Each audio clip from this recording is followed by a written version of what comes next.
Welcome to the Grazing Grass Podcast, where we talk to producers who use grass to grow their animals. On today's show, we're talking with Shane Maddock, a fourth-generational rancher from north-central North Dakota. He's where cattle country meets farm country.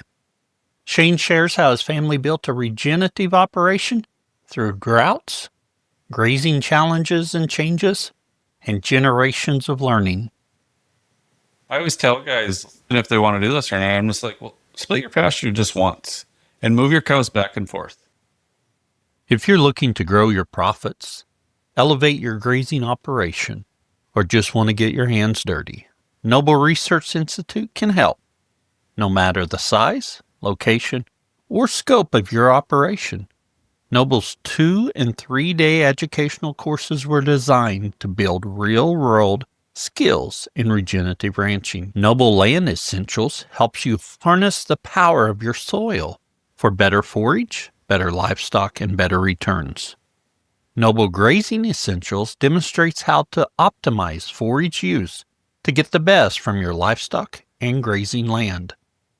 Noble Profitability Essentials can help you improve your business skills with financial tools to maximize your ranch's profitability. And Business of Grazing offers ways to make your grazing strategies work for your bottom line. Scholarship and grant opportunities are available for those who qualify. Visit noble.org to learn more about these courses and enroll today. To get started today, can you just tell us a little bit about who you are in your operation? Yeah, I'm Shane Maddock. I am a fourth-generation rancher on a second-generation ranch. I'm married. My wife is Lindsay, and we have 4 children. I have 3 girls, Aubrey, Emery, and Hattie, and 1 boy, Luke. So we live in north-central North Dakota. We are about 80 miles south of the Canadian border. And we live right on the borderline between cattle country and farm country, is what I like to tell people. So, cattle country to the west, farm country to the east? Yep. Yeah. We live kind of right smack dab in the middle of what a lot of people call this region the Prairie Pothole Region.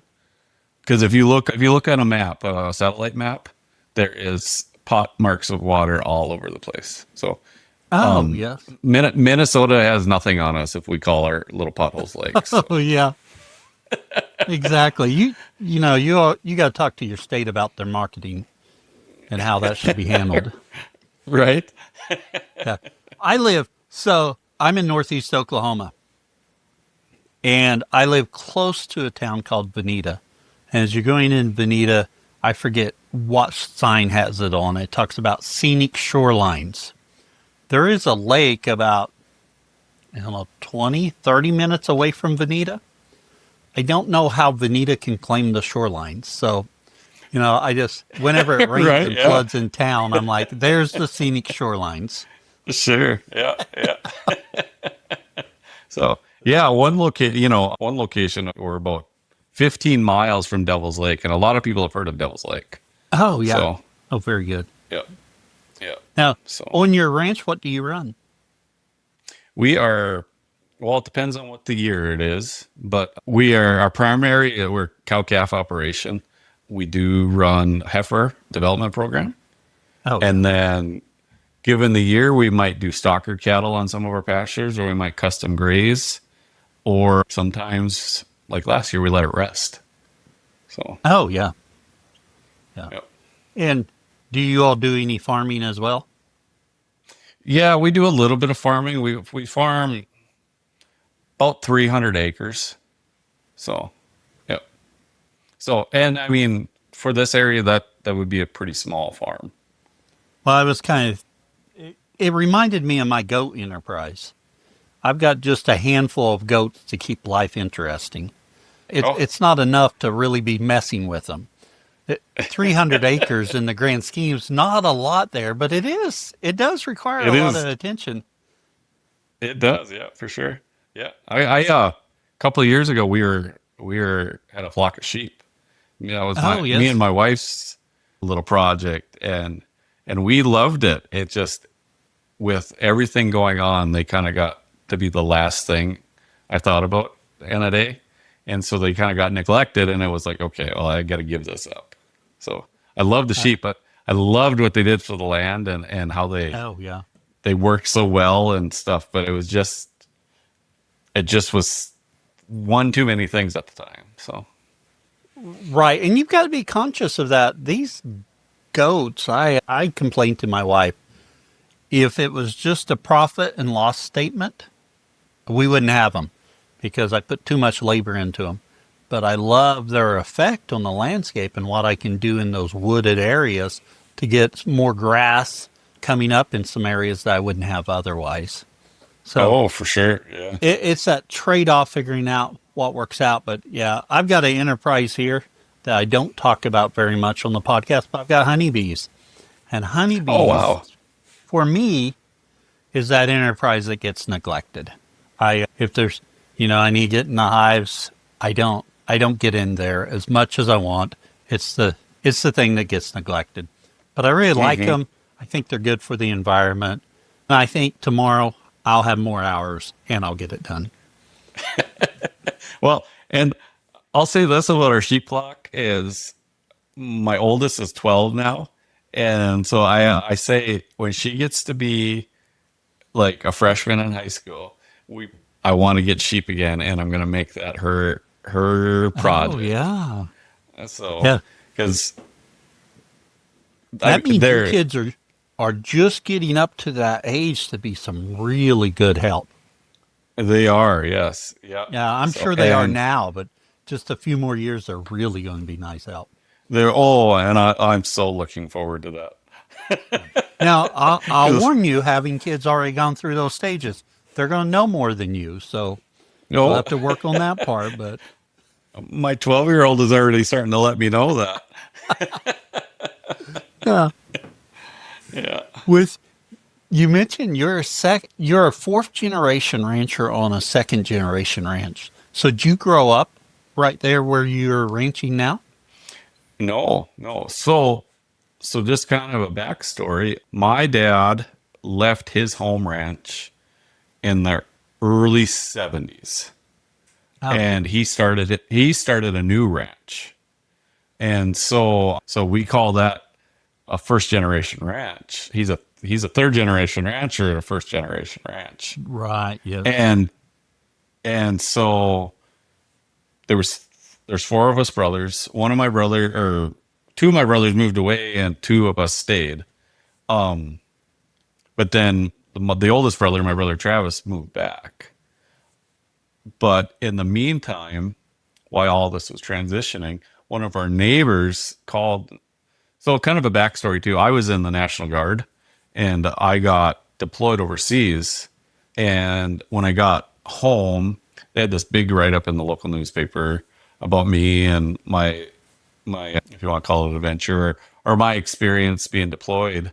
Right. And the neighbor had seen this and he seen that I was home and that I had said something to the newspaper how I was back and I wanted to ranch with my family and stuff.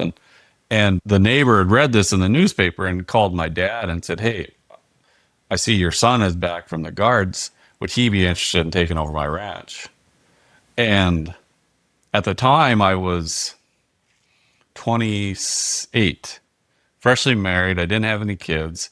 Just got home from deployment. I didn't want to take over a ranch at the time. Oh, yeah. I wanted to. So I didn't know what I was doing. It would have been a disaster. So we decided to, as a family, for the next 3 years until I was 30, we would run those acres together as a family, and then at the end of that 3 years, I would take that over. And so that's the ranch I'm currently on today. And so this was a first generation ranch too that I'm on. So I'm the second generation of this ranch. Now there's no relation there in family, but it's the second generation of this continued ranch. So I'm a fourth generation rancher and a second generation ranch. Oh, yes. No. Growing up, did you want a ranch? I did, yeah. Well, yes and no. I like any adolescent kid growing up, I loved and hated it. I wanted to be I wanted to be a cowboy and I wanted to ride horse and I wanted to do all that stuff. And then when I got into high school, all I wanted to do is chase girls and drink beer. And I thought, boy, that's the life for me. And then I went off Yeah. to college, and college didn't really work out for me. And there was always this pull to come back here. So Oh, yeah. I moved out. I moved to Fargo, North Dakota, and I lived there for several months. And then there was just this pull that kind of always brought me back. I should probably move home. Dad needs help. I should probably, help out on the ranch. And then in my early 20s, I took off for Colorado, and I lived out in Colorado for a winter, and was out in the mountains skiing and having a good time, partying and living recklessly. And but yet there was this pull, hey, you need to go Oh, yeah. home. You need to go home.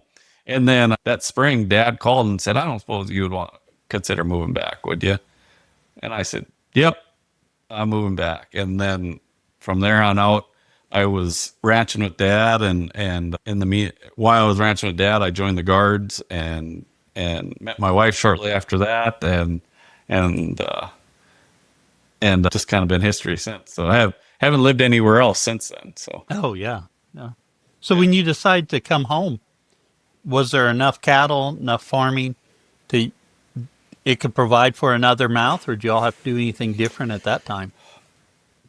well, yes and no. It was growing. Oh, So yeah.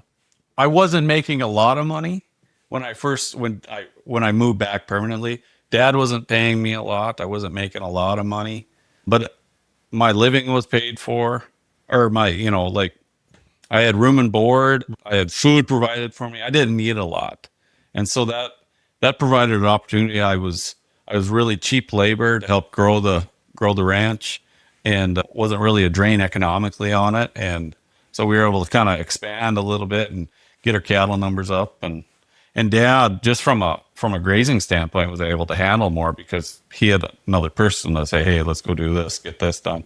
Oh, yeah. Two people doing one thing is 5 times as fast than one person trying to do it by himself. So Yeah, true. Yeah. Were Was your dad at that time doing more regenerative practices, or did that come a little bit later?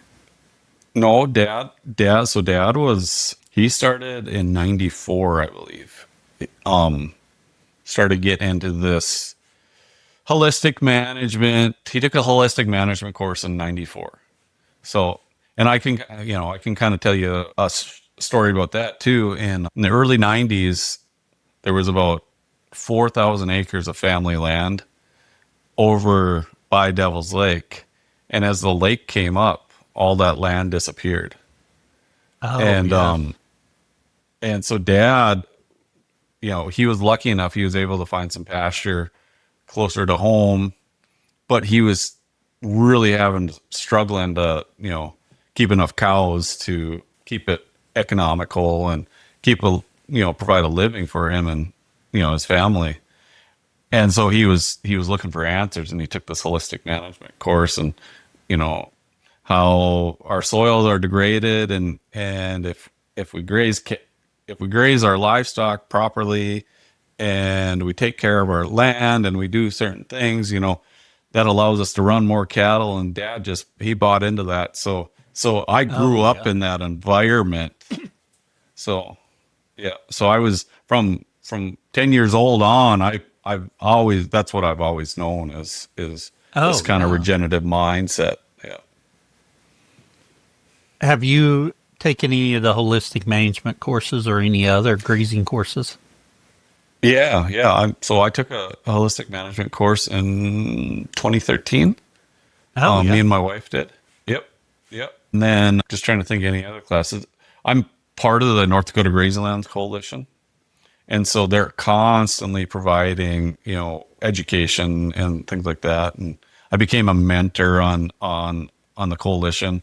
So I'm able to help provide some education to younger people coming up. But yeah, they just the last couple of days and I didn't get to go to it, but they had their mentorship training where mentors get up and give their talks about what they're doing on their ranch, and trying to educate people on do's and don'ts of what's worked for them, and Oh, it's been yeah. really good.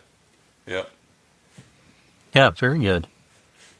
Let's let's jump forward just a little bit to you had came back from your deployment Hmm. and you had the opportunity for more land. How did you all's family approach that? Did you have enough cows to stock that? What'd you have to do? So yeah, I got home and the neighbor called and wanted me to lease his land, and his cows came with it. Oh, So okay. we got actually got the leases cows for a period of time, and that actually had carried on up until this last year. So no, this is the last year of the lease. It was a 10-year lease on the cows. So Oh, yeah. How did yeah, it? that worked out really well. It was, it was more affordable than trying to go buy cows. Oh, yeah. And then it was a flat lease, so it was just a flat payment per cow, and I got 100% of the calf crop. Oh, okay. So it was almost, you could say it was a 10-year payout for the cows, kind of. Yeah, basically, yeah. Yep. Yeah. Yep, for Oh, sure. yeah. And you got all the calf crop, I assume, with that kind of arrangement, you covered all the inputs. Hmm. Right. Yep. Yeah. All the inputs, and then, I paid the lease on the land and lease Oh, on the yeah. cows, and yep. So If you had a cow exit, you had to cull her for some kind of reason. mhm. Was the number you all originally started with, say it was 100 head? Did you all just figure 100 head every year, or was there some kind of adjustment because the cow left, or you I brought was her in or so something? I was allocated so many opens on a percentage basis. Oh, So okay. he allowed me to have 5% open. And then anything above that, I would have to replace after market value. So, Oh, okay.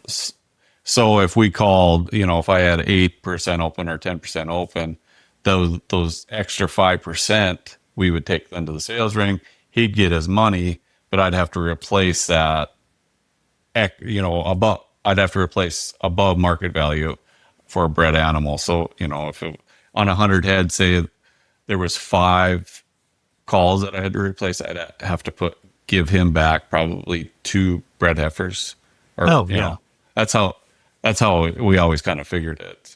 Oh, okay. So Interesting. yeah. At the end of the lease partnership, which sounds like it's coming up this year, is there a bigger payment at the end, or just this year and it? No, no, we set it up so at the end of 10 years, all the cows will be called. Oh, So, okay. and it was my duty to replace those cows. So he's just basically over the 10 years has called his cows down to nothing. Oh, yeah. Oh, okay. Yeah. Oh, very interesting. You don't hear a lot about lease or cattle leasing options, but it is an option out there if you can find someone. Yeah, for sure. And it was a great start for me and my wife Oh, to yeah. have that option instead of having to go and borrow money and on 100 cows. We got to lease those cows, and so it was just financially it helped us a lot. So Oh, yeah. Yeah, it would. As you focused in on that property, did you have to go in and do any improvements so you could do more regenerative grazing, or was this rancher already using those practices? I know I would say he was a very mild rotation. His Oh, yeah. I wouldn't even say that he probably rotated. What he did is he separated his cow herds to how he wanted to breed them, and then he had multiple pastures in one system that he had several cow herds in, so he could keep bulls separated, and he knew what bull was breeding what cow. He really Oh, yeah. focused in on the cows and the genetics and the breeding and stuff, which is great. And those pasture systems are kind of built in there, but it wasn't regeneratively minded. It Oh, was yeah. more genetically minded. So I had a start there. I had like 5 pastures in one big system that I could work with. Oh, yeah. But But what I did is I went in and in the first year, I put permanent cross fences in. And at the end of year one, I think I had 14 pastures. And then at the end of year two, I had something like 30 pastures. Oh, yeah. And are these, And you I, put in high tensile? yeah, 4 wire barb on the perimeter Oh, yeah. and, high tensile fence on, and high tensile cross fences on the inside. Yep. Single strand or So did you go multi-strand? multi-strand, yeah, 2 strand. So I, Oh, okay. I always, and I do it a little differently. I don't heat the bottom wire. I make that a ground. And I don't know if it's because Oh, our soils are sandy, they don't carry a lot of moisture, but it seems like I need that extra ground for if cattle rub up against it or something like that. Because oh, yeah. if I don't have that ground wire, it seems like there's just not a lot of oomph to get their Oh, attention when yeah. they touch that wire. Y- yeah. Well, that'll help out having a pause nag like that to get Yeah, them. yeah. Yeah. So I do that a little differently, and I've had a lot of guys ask me like, well, don't you want to put insulators on that bottom wire? I'm like, no, no, I don't. I want that to be a ground. Oh, yeah. Yeah. Well, that's interesting. We hear about positive pause nag fencing with goats and sheep a little bit more often than with cattle. But if your environment needs a little bit of help, maybe not as much moisture, maybe the ground's not holding it as well, it's not as conductive. That's a great way to get it in those Hmm. places so that you encourage those cows not to cross the fence. Oh yeah, and I tell you what, when you have positive negative effect, that shock has a lot more power to it. Oh yeah. And most of my cows don't even look at the wire anymore. They don't even get close to it. Oh yeah. I'm sure.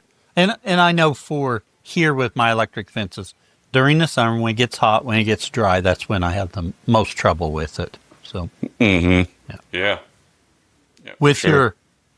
your putting in all those pastures and those interior fences, how was your water system? Did you have to go in and do anything there? Or did you have enough potholes there to water everything? Well, so in the beginning, we it's on a river basin, so it's actually Oh we yes. actually call it a coulee, big coulee. But I was able to feed off that coulee for cattle to drink. But I was running into trouble of them crossing it and going into different paddocks. Oh yes. Because I couldn't keep hot in the summer. Cattle go in there and stand, and then they go to the other side. And Oh yeah. I was struggling with my rotations because I one day I'd have move them into this one pasture, and next day they'd be across the coulee on the other side. Well, I'd have to bring them all the way around again to just get back in my rotation. So year three, we decided we were going to put pipeline in and water tanks, Oh yeah. and so I designed my system off of that. So each water tank feeds probably 4 to 6 paddocks. So, Oh and I'm okay. able Yeah. to, it's not so much a wagon wheel, but I have a central pen that the water tank sits in, and I'm able to come in from different directions and utilize that water tank. So, Oh, very good. and then I completely fence the river off. So they can't even Oh get in yeah. it anymore. And I utilize it in case of an emergency. So, Yeah. yeah. Yeah. When you have animals moving themselves when they think they're ready, it just kind of messes up the whole plan. All right. Yeah. And I've been there, so yeah. Actually, I'm there right now. I've got a fence between two pastures that the wire's gotten low on, and it's been a while, but I put them up there, and then I go up the next day and they're in the next pasture. I'm like, whoa, and I check my fence. I gotta fix it, Sure. so Yeah. it happens. Yeah. Oh, for sure. So we put timeless posts in on most of our cross fences now, Oh yeah. and that is such a game changer for keeping your wire hot. And What I what had, size T-post did you go of theirs? Because they've got the three I sizes. yeah, I do 1.5, Oh yeah. and then I do a 5 foot post. Oh okay. Yep. Yeah. What kind of distance are you putting between posts? Probably 40 feet. So depending on terrain and stuff. Yeah. Right. Right. So if I got a nice long flat run, I put some distance between them. So I was talking to someone about polywires, and whenever I put out my polywire, I'm walking with my reel and I'm counting my steps. So I know about how far apart I want them, and I count them. And I just assumed that's what most people don't do. But I've talked to people, and they're like, no, I just go and then put it wherever I think I need to. Or if their terrain's rough, they just do it whenever the terrain changes, and that keeps it good enough. But for me, I count out my steps. So whenever I'm walking with a reel, quite often I'm counting my steps. I'm like, wait, I haven't even started at that. I'm just counting my steps. oh yeah. So yeah, I kind of quit doing the polywire stuff. I've decided to do more permanent stuff. Oh, yeah. So I when I need to really affect areas, I'll put up some polywire and I'll give you a quick story here. Me and Lindsay, my wife, went on vacation over summer a couple of years ago, and I had a group of 100. No, I had a group of 300 yearlings that we were grazing, and I was at my place, and I had set up a polywire because I was doing twice a day moves because I really wanted to affect this Oh, area. yeah. And so I moved them that morning, and then I called my brother and said, "Hey, can you come out and move the wire? Me and Lindsay are taking off for vacation. We'll be gone a couple of days. Can you move the wire the next couple of days?" He said, "Yeah, no problem." Called him the next day, and I said, "Hey, how'd that moving go?" He's, "Oh, I forgot all about it." Oh, no. So he went out there, and the pasture looked just like summer fall, like it was just black as can be. Oh, And but he got him moved, and lo and behold, in about a month, that or probably 45 days, that was some of the best pasture I had ever seen. It came back, and there was plants in there that I didn't know I could even grow. oh, yeah. So funny enough, we implement that now if we want to affect some areas Oh, where yeah. we'll real hammer an area, and we won't take it to that extreme, but if we got a spot that's growing a lot of weeds or a lot of brush or something like that, we'll fence in an area and we'll let cattle sit there longer than we normally would, Oh, just to yeah. really hammer on it. This past spring, I was tightening up my paddocks, trying to get a little bit more impact. One of my lease properties, the Cerecia lesfadiza is just, As Mediza, yeah. it's winning right now, but I'm going to win. It just doesn't know it yet. But so I'm grazing, so I'm tightening these paddocks up so I get more non-selective grazing with them. And I was moving them night and morning because I was really wanting them to graze the lesfadiza to the ground. And that's the last thing they graze. So I was hammering it. And I moved them that night. I came home. It rained that night. I didn't think too much about it. I go back up there. That paddock was just a mud hole. It was awful. I took pictures of it because I'm like, this is the worst thing. I knew it was going to rain. Why didn't I give them more room? So I continue on. I thought, okay, give it a few months. That area had the least lesfadiza, and I got all kinds of other growth there. I'm like, I'm going to have to do this a little bit harsher on these other areas. Yeah.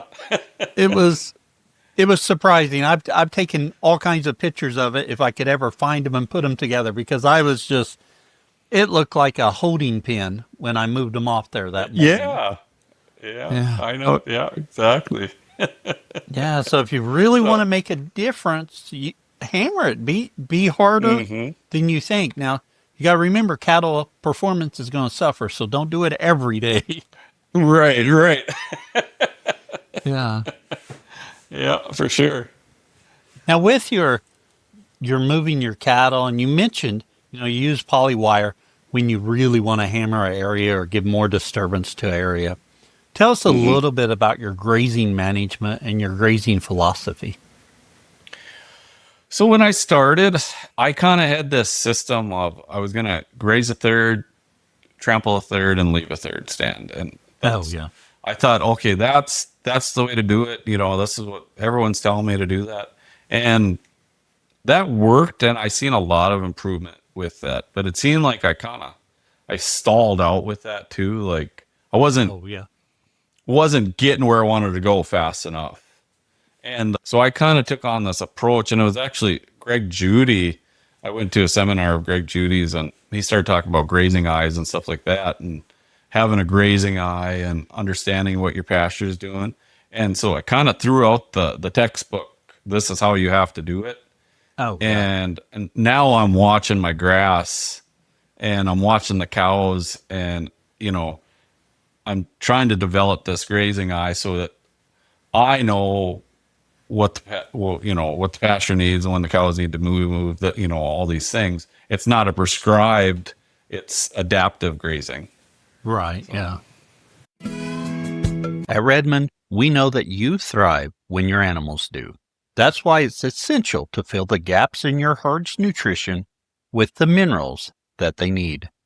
Made by nature, our ancient mineral salt and conditioner clay are the catalyst in optimizing the nutrients your animals get from their forage. Unaltered and unrefined, our minerals have the natural balance and proportion that your animals prefer.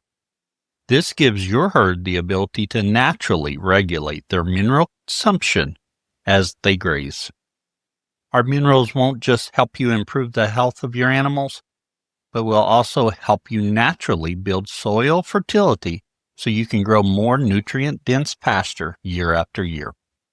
Nourish your animals, your soil, and your life with Redmond. Learn more at redmondagriculture.com. So, yeah, so when you're looking at that, what are you looking for? I'm looking for the grays. I'm looking at the cattle. How do the cattle look? Do they look full? Are they satiate? Are they happy? Are they looking to move?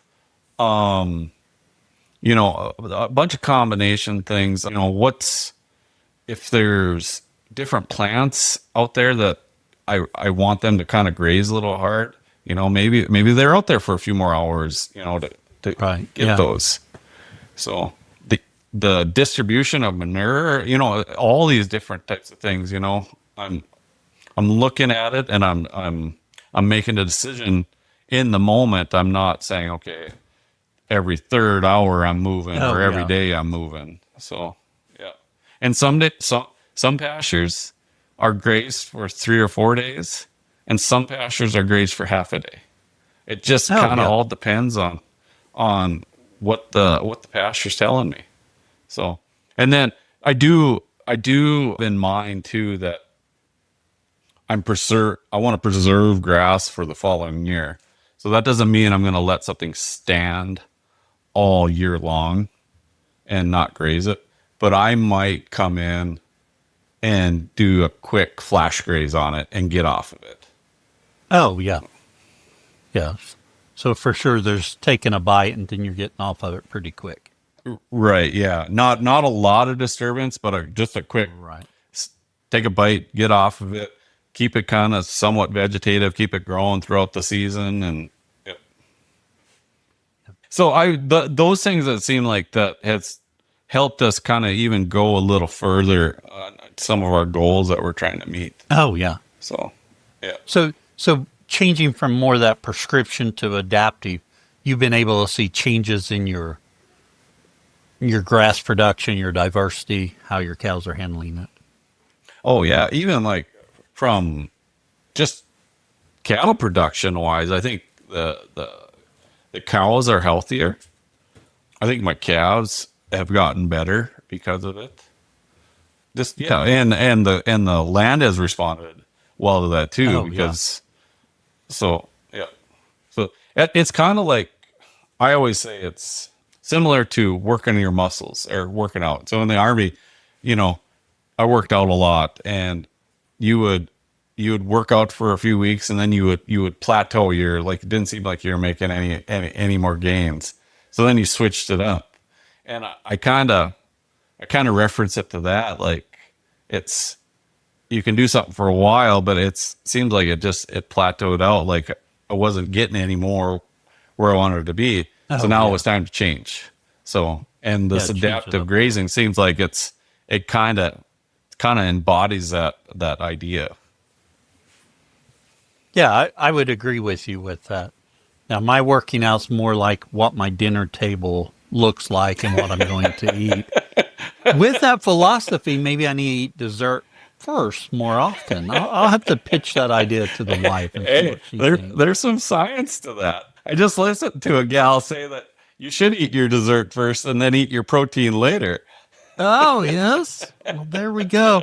I worked for a gentleman at OSU Dairy. He's the herdsman out there. And he always said, eat your dessert first, eat what you like first, because you never know when you're going to get that call. The cows are out or something you got to go take care of. Yes. Yeah. Which I don't do it that way. My wife makes fun of me because I eat my least favorite first, so I end on a high note. Oh, sure. Yeah. So, but she knows me too well now because if I start eating something, and obviously if she's cooked it and I eat something first, she's like, "You don't like that." Well, I like it. It's just the least likable of the ones on the plate, or the least liked of. Sure. She knows me too well. I'm gonna have to throw a curve at her. Yeah. Yeah, for sure. With your cattle, we're going to talk a little bit more about grazing, but we're going to come back to it in just a little bit. Before we Okay. get there with your grazing, let's talk about what kind of cows you're running. Mainly black Angus cows. There's a little Simmental cross mixed in Oh with yeah. them. But yeah, I would say we're 90% black Angus. I did buy some composition bulls this spring, so I'm kind of excited to see the offspring of them. Oh, And what's their composition they were or composite? Yeah. Hereford, Galby, Simmental, Red Angus, and Oh, okay. then the one was that was one, and then the other one was Black Hereford, Angus, Galby, and Simmental. Oh, okay. Were they both black or one on black, one red? Well, one's black, one's red. Oh, okay. They both solid, or they get a little white on their head? The black one's got white on his head, but otherwise than that, yeah, it's the red one. He's just all solid red. So Oh, yeah, yeah. and and they're moderate, easy doing type bulls. I'm excited for the impact of the hybrid vigor that hopefully we get out of that Oh, yeah. heterosis. Yeah. So As I think about it, and way I recall people saying things, the more crossbreds you have in there, the more variation you have in your genetic pool, the less you're going to be able to maintain that consistency. But if you read Johann Zeitzman, he talks about having those crossbred animals in there really give you the potential for improvement because you're getting, there you go, yes, you're getting that mix of genes in there. And really reading his made me think, oh, I don't feel so bad about crossing up my cows so much now. Yeah. right, yeah, yeah, it makes a lot of sense. So we had been buying Taunton Angus is who we've been getting our bulls from is in southern South Dakota. But he goes back, he was a cooperator herd for many years with Kit Farrow. Oh, yeah. And so there a lot of Farrow, and you probably talked to a lot of people that use Farrow genetics. Yes. But lot of Farrow genetics that go back. And Charlie kind of took a different approach than Kit. Probably a little more growth in his cattle, but not a lot. But Oh, yeah. very easy doing. But we've been using those cattle for years and years and years, and so it was time interject some genetics. And so I found this young guy in northwestern North Dakota, Errol L. Ranch, and he was doing this composition thing, but trying to keep the efficiency and the moderation in his bulls. And Oh, so yeah. that was just like, oh man, that's the speaking my language. Let's go that route. So Oh, yeah. this is the first year with those bulls, so I'm pretty excited to see what those calves turn out to be like. Yeah, it'll be interesting to see how they turn out. You mentioned one's red, one's black. Are majority of your cow herds black though, right? Yeah. So I'm expecting, all 90% of them will be black. So Yeah, you shouldn't have too many red calves in there. Yeah. you're right. So I do. So my lease cow is the ones I leased for 10 years. He was a big red Angus, red Simmental guy. He loved his okay. red cattle. So there is a few of those left. They're few and far between. So I probably will get a few red calves, Oh, but you they shouldn't be probably many. will, yeah. Yeah. You know, to completely chase a tangent, I love the blaze face red animals. I'm still hurt by Simmental going solid colors. I still like the spotted ones, and I don't like Yeah. that all animals decide we want them all look alike. No, we don't. We, we want some character out in these pastures. But For sure. if there's one pattern I really like that, as I think about breeds, I'm trying to think if there's any breeds that have that color pattern. And I don't know.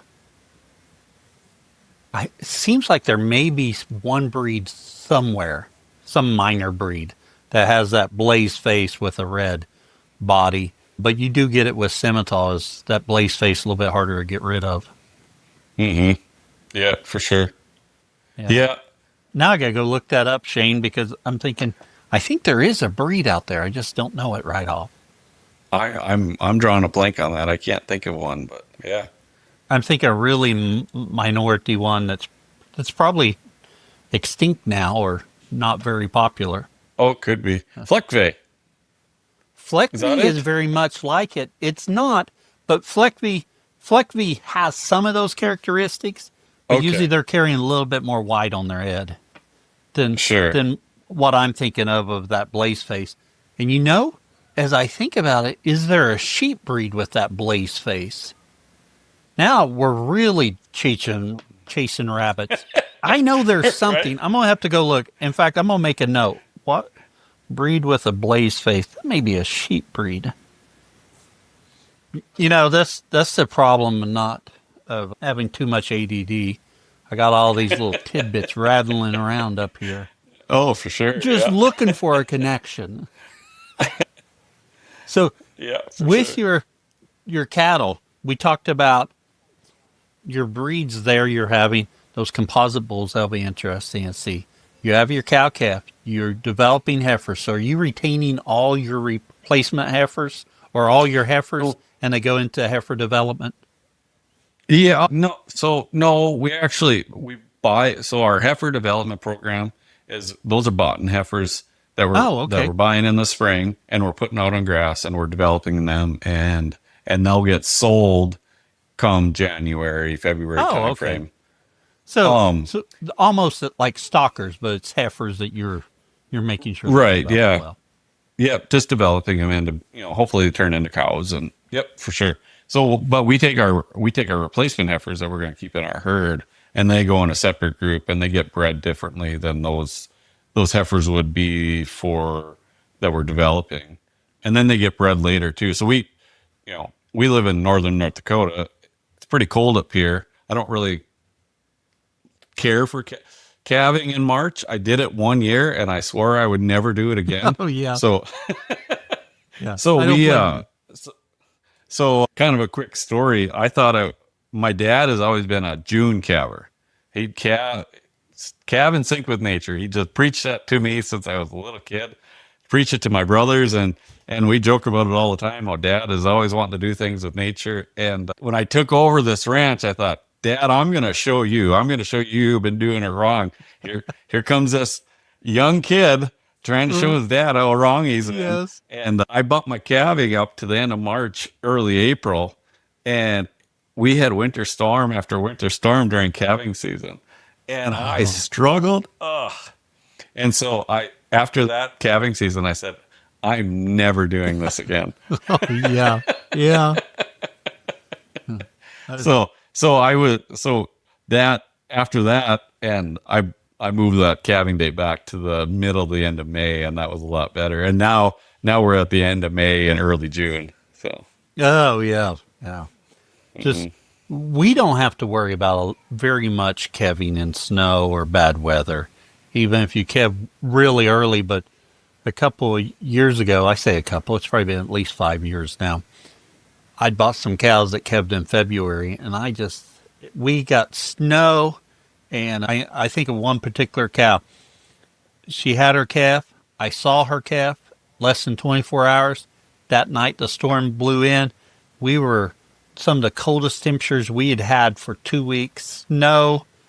I had them in paddocks. I'd been moving them. I walked all over that looking for that calf. Couldn't find it. 2 weeks later, starts warming up. The calf shows up. I have no idea where it was. I I thought that cow's a keeper. I walked all over looking for her. Of course, I'm not dealing with the snow you're dealing with up there. so and in the last couple of years, we've been pretty fortunate. We've had just a little bit of snow to deal with, Oh yeah. but yeah, it's been the last couple winters has been the best winters that I can remember. So Oh yeah. With your heifers, you're developing them. You talked about stocker program. You've talked about your cows, and you've talked about how you're managing your grazing for your cows. Do you do anything different with those heifers or with the steers, or are they managed with the same principles? principles, yeah, kind of manage the grass and manage the cattle and make sure it all kind of works together.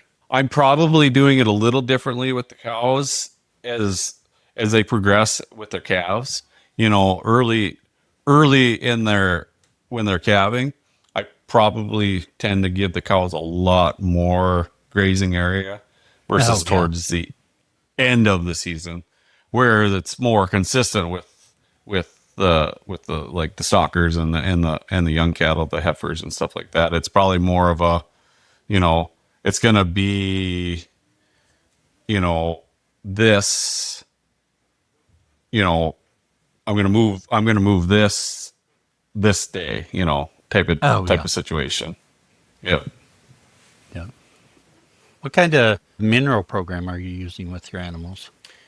So we use that Rio Max. Oh So yeah.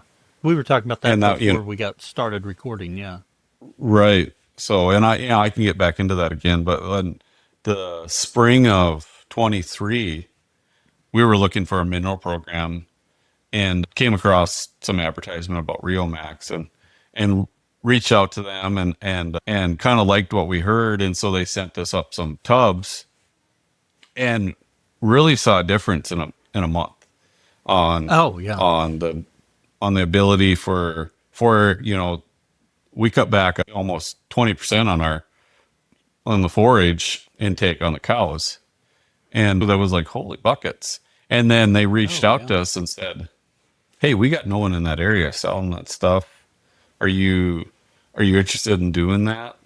And so we thought about it for a while, and this is kind of in that time frame when we were contemplating doing this Maddock Ranch Supply deal, and it was just like, okay, let's do this. And so we took on that dealership with Rio Max and been using it ever since. And I'll tell you, the summer of 23, we had one of the worst droughts that I could remember. And I saved that year, and we had some stockpiled grass, but that year we saved an acre and a half per pair by just using Rio Max. And the cow out the end Oh of yeah. that summer looking tremendous. Oh, very interesting. What do you contribute that to? I mean, obviously Well, Rio Max, but the Rio Max, yeah, they get 19 different components of digestion in that tub. And then they use really high quality minerals and stuff. So, oh yeah. the cows just do just tremendous on it. So Oh, I'm a big believer in not that I'm trying to sell Max on your podcast, but I'm a huge believer in it. Oh yeah. Well, if it works for you, Maybe other they'll people. sponsor you. Yeah, there we go. We want to hear about what works for people. Yeah. For sure. Yeah. Yeah. It's been a game changer for us. So yeah. Yeah. Oh, well, very good. I actually was able being because we're using it. We bought some more cows. We felt more comfortable buying some more cows this last spring and adding them into our herd because we thought we could take on that more, a little bit more. So. Oh yeah. Yeah. You mentioned drought there. Let's talk a little bit about grazing during a drought. And I think you're pretty familiar with that. You've had a number of droughts over the last few years. Mm-hmm. So I've been on this place for 11 years, and 7 of those years I've been abnormally dry or in drought. Oh. And I think 3 of those years we have been in D4 drought. Oh, yes. So your county has always colored the wrong color.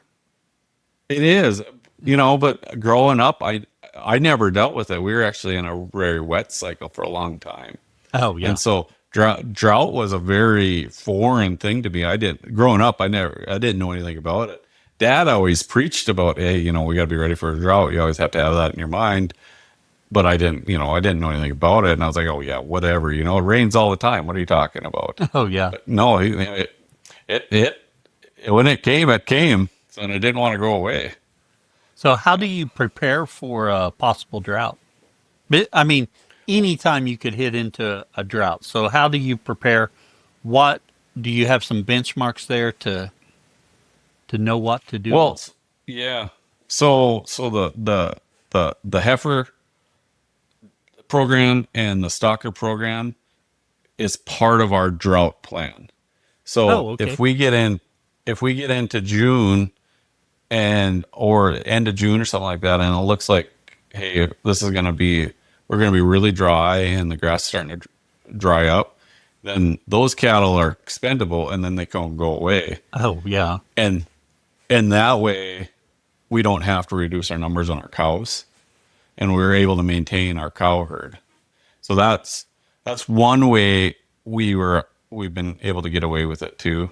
And then this is just from growing up, and Dad always did this. He always took a percentage of the land as drought land. And so many acres were, set aside in case we were dry, in case we needed the extra grass. So naturally I just did that. I always figure, okay, if 100% of my grazing capacity is 100 cows, I'm going to graze 85. So I have that extra wiggle room in there. Oh, yeah. So on acres, how many are you setting aside for insurance or for drought pastures? Number of acres, probably around 100 every year. So we set aside and okay, this is going to be, and we're 2,500 acre ranch. Oh, okay. So you're setting aside about 4%. About yeah, four. I would say between 100 and 150 is somewhere around there. As we set that aside, and that goes back into like we might flash graze that or something like that, like I was talking about before. But keep that vegetative. But that's kind of set aside. That's part of our drought program, spraying grazing program. It's kind of all in one. And then we encompass the yearling cattle in with that too. Like, okay, if we got to get rid of something, we got to reduce our herd size. Now these can go and we can maintain our cow herd. Oh yeah. So your cow herd is sized according to what you think you can typically make it through a drought with. And you're using these other enterprises as a way to utilize the extra grass in other years. But in case of drought, they are ones that you can get off the ranch so that you can still maintain that cow herd. Right. Yep. As you're going through go ahead, Shane. And then like that in 23, we actually ended up utilizing some hay pastures too that we typically Oh, okay. hay, but we utilized that, and then we just ended up buying in our hay. And we actually got pretty lucky. It was that fall, the skies opened up about at middle of September after kind of everyone was done harvesting wheat, and it rained and it rained and it rained and it rained, and then we had this Indian summer, and Oh, we yeah. didn't. I mean, it was warm through November, and those wheat pastures regrew, and guys were haying them, and we were able to buy a bunch of this wheat hay off of Oh, this. yes. Yeah, so that worked out really, really good for us. But then we did buy in some inputs and corn stack bales, and you make things Oh, yeah. work. And yeah, Do you do you have any rules as you're going through the grazing season, like if you're down so much rain, that's time to move them, or are you monitoring your grass with X number of grazing days ahead of you, and if that gets to a certain point, you're moving them, or do you have a metric that you use, or is it just kind of the way you feel when you're out there, you're looking at it and making that decision? I guess I'm pretty much like kind of on the fly. I'm making that decision in the at the time I'm there. Okay, like, and I wouldn't even say I'm, I have a pretty good idea about, okay, how much more do I need to give them for the next day. Oh I yeah. kind of have that narrowed down. Or if I got something coming up and I'm not going to be around for a few days, okay, I got to give them 2 or 3 days worth. This is where I think it should be. Or like I told you, I got a lot of permanent cross fences. I might open up, if it's going to be 2, 3, 4 days, 5 days, I might open up two pastures for them to Oh yeah. graze. And yeah, there's not a really particular way I go about it. It's kind of on the fly. I'm making the decisions, and that's, I don't know, that's how it's been working. It's been working Oh really yeah. well for me, I guess. Yeah. And you say it's on the fly. You're making some decisions there, but you already have, you know what class of livestock's getting marketed if you get to For that sure. point. So Yeah. while some of it's on the fly and you got to make some decisions right then, you already have a plan in place. These go if we're getting short on grass. So you've got a Yeah. Yeah. progression there. Yeah. Yep, for sure. Yep. And and I love the insurance pastures. I don't think that you called them drought pastures. I've been calling them insurance pastures. One of Yeah, my that's a good guests way to. said that term. I said, I love that term. I'm going to start using it. So, and if Yeah. you talk to Jaime Elizondo, he talks about, resting a third of your farm. And I had done, or I had thought I was doing pretty good this year with not grazing and letting some rest. And I started thinking those are my insurance pastures. Then we got so much rain, we end up haying a lot. So those got turned into hay. So Yeah. I didn't make it That, through and the whole that's season. that's part of that adaptiveness. Like, hey, we got excess grass. Let's hay it. That's part of, Right. Yeah. And that's important to, we come up with these plans. We think we know what we're doing, or, you know, we're trying, but that doesn't mean your plans can't change. Mm-hmm. Right. Yeah, for sure. Yeah. Yeah. Anything else before we transition? Anything else about drought you'd like to add? I guess, just it's always got to be part of your top of your plan when you're making your plans for the year on cattle numbers and stuff like that. I like how we have it set up because I'm not married to those cattle that we bought bringing in the spring. Oh, yeah. We might not make a lot of money on them, but unless the market drastically drops, we're generally, breaking even on them. And on a drought year, sometimes that's about as best as you can ask for is Oh, yeah. just to break even. And so I kind of like how we've set that up. I know a lot of guys though that they have their cow number so to a point where they have half of their pasture resting. They have half of their whole system is insurance pasture, and then they'll utilize this pasture over here this summer, And then the next summer they'll utilize this pasture over here, and they're always bouncing back and Oh, forth yeah. every other year.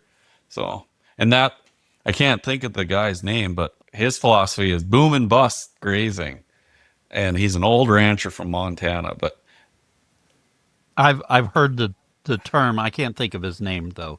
that was his model. I think he was every other year he would graze his pastures hard one year, and then they got to sit for two. I think that was his model. Oh, yeah. But yeah. Very good. Shane, before we get to Famous Four, you all also have a ranch supply. Tell us a little bit Yeah. about what you have there. Granted, my listeners that's not very close to you are probably not going to go there, but maybe there's some listeners near you. Hey, we got a may website. Check may us need out. more information. Yeah. Yeah, we have a ranch supply store. It's called Maddock Ranch Supply, and you can check us out at maddockranchsupply.com. We are a feed and fence store, is how we like to phrase it. So we sell a lot of Gallagher products, a lot of Speedrite products. Oh, And we sell, North Dakota is a big barbed wire state. So we sell a lot of barbed wire and a lot of posts and stuff like that too. We do some animal health through our store, and then we're a dealer for Hubbard feeds, and so we sell lick tubs for Hubbard, like Crystal X and Blueprint. oh yeah. And we're a dealer for Rio Max tubs too. So, and that Very good. Rio Max is the tub we use on our ranch. So, but we're located in Harvey, North Dakota. My wife is the manager, and she runs the day-to-day operations, and we have one employee, and I get to live out my dream of being a trucker one day a week when I do deliveries. There you go. Yes. That's the way to look at it right there. Yeah. Yeah. Well, very good. If you're in that area, they ought to pay you all a visit Yeah. and see what you've got there. And check us out on our website. It's there. You can kind of read about our ranch too. Okay. There's a history about our ranch and who our partners are, and my mom and dad, and yeah. Oh, Well, very good, Shane. Shane, it is. oh, and just to note, I'm not. I don't want to gloat. This isn't for gloating purposes, but my father was just awarded the Leopold Award for North Dakota for this. Oh, actually, So- we should have brought that up much earlier. Congratulations, good job. That's Yeah. impressive. Yeah, so it was kind of a surprise to say the least, but they contacted us this spring and they wanted to award my dad this award. So us brothers got together and kind of got things kind of set up, and we surprised that with dad. I think in August is when we surprised that with him. Oh, So- very good. Yeah. Yeah. Now, So he's been great. regeneratively, he's been into conservation and been a regenerative rancher for 40 plus years now. So Oh. Yeah, he's really not going to listen to you now, Shane. no, he, he's forgot more knowledge than I'll ever know. So Yeah, yeah. Well, congratulations to him. That's a honor. That's well deserved. yeah, thank you. Shane, for our next section, it's our famous 4 questions. Same 4 questions we ask of all of our guests. Our first question, what's your favorite grazing grass related book or resource? Can I have 4? You can. Yes. So Man, Cattle, and Veld is one of my all-time favorites. Oh, And very good. I had a That's excellent chance to choice. meet Johan several years ago, and I just ate up everything he talked about. Oh, And yeah. so I love that book. Book that has been really good. It's almost a beginner book for guys that are beginning, but this grass-fed cattle. Oh, yes. And it's by Julius Rochelle. Oh, and very good. Excellent. I love that book too. He covers all the basics on how to start things, and it's really neat. And then Holistic Management by Alan Sabry is a big one. and Dirt to Soil by Gabe Brown. So I am Gabe. rereading that right now. Oh, nice. Yeah. Gabe has been a good mentor to me. So Oh yeah, when I very first good. started off, he was more than happy to take a phone call from me and visit with me about gens Oh and things yeah. like that. Yeah. Yeah, that's impressive. Just being able to call someone with that kind of knowledge. Of course, you've got your dad there, but sometimes you need some Hmm. outside family advice as well. Oh yeah, for sure. Yeah. Yeah. Yeah. He's we used to buy a lot of cover crop seed from him. Him and son Paul were Oh yeah. in selling cover crop, and so he was part of the grazing coalition with me. So that's how I got to know him. But I got to know him well because we were buying cover crop seed through him, and then he kind of mentored me in the beginning and kind of held my hand on a few things, and there were Oh, several other very good. people along that too. I needed a lot of hand holding in the beginning. Yeah. Well, some of us need more than others. I'll have to raise my hand. Yep. Our second question, Shane. What's your favorite tool for the ranch? Hmm. I don't, I don't know if I can live without my side by side. Oh yeah. Yeah. Uh, yeah, I can believe that, especially up in your area with the number of acres you're dealing with. You got a little bit of Yeah. area to cover. If one of those side by sides break down, we're just, what are we gonna do? And it's so, because I carry all my fencing stuff in it. I Oh got yeah. all my fence testers in it, and when those cows see that side by side coming, it's like, hey, it's time to move, and it's so easy Yeah. to move. Oh yeah. The side by side is very handy. They're very So expensive yeah, too. Those prices are just eye oh, opening they're whenever getting they come up. terrible. Yeah, they are. And I know for a ranch supply, I'm sure Lindsay would say you're her favorite tool there, delivering feed 1 day a week and what you do to help there. I'm just answering on her behalf there. Our third question, what would you tell someone just getting started?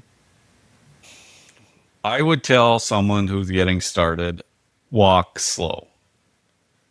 When I started, I wanted to run, and I made a lot of mistakes in the beginning. And so the best advice I would have for somebody is talk with people, understand what has worked for others, get involved with organizations, but Oh walk yeah. slow and don't run in headstrong thinking you're going to change the world, because it's a good way to go bankrupt. So, Oh yeah. Every time I think I have it all figured out, Mother Nature does her best to let me know I don't. yeah, for Yeah. sure. Our last question, Shane, where can others find out more about you?